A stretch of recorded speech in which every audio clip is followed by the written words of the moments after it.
Anything like it. I've seen two huge 110-story buildings that are reduced to rubble, thousands and thousands of lives. I just got to see something that I've never seen before.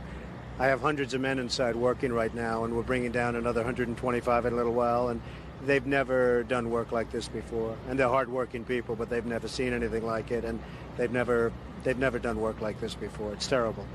Tell me what it's like at Ground Zero. Tell me about the workers that you saw and what they're doing there.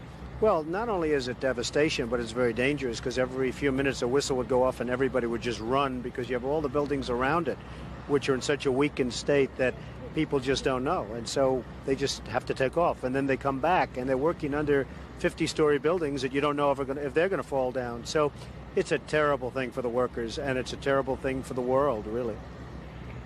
How have you spoken to any of your men? Do you know how they're reacting to this? Because emotionally, this must be so incredibly difficult. Well, there are a lot of them, but they've never seen bodies like this. I mean, the bodies all over. The great thing is when they find somebody that's alive, like the 5 firemen that they just found a little while ago. So that's the great thing, and that's what they're all striving for. But generally speaking, that's not the case. That's not the case. So they are working very, very hard, but it's a very depressing situation for these folks.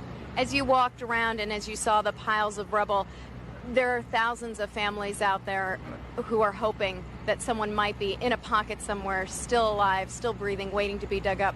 As you assessed that damage, from your perspective, do you believe that's possible? Well, I would certainly not want to be the one to say it's not possible. Certainly it's a tough situation, but you can't give up hope because there's always hope. I mean, the 5 men, I'm sure their families thought that they probably were gone, and now they walk in the door. A couple of them walked away after they were dug out. So there probably are some more people in there, and therefore you can't give up hope.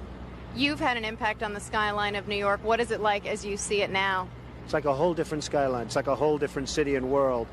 I cannot believe the sight of Lower Manhattan without the World Trade Center, and therefore we have to rebuild, not necessarily in that form, but we have to rebuild at least as good and maybe better.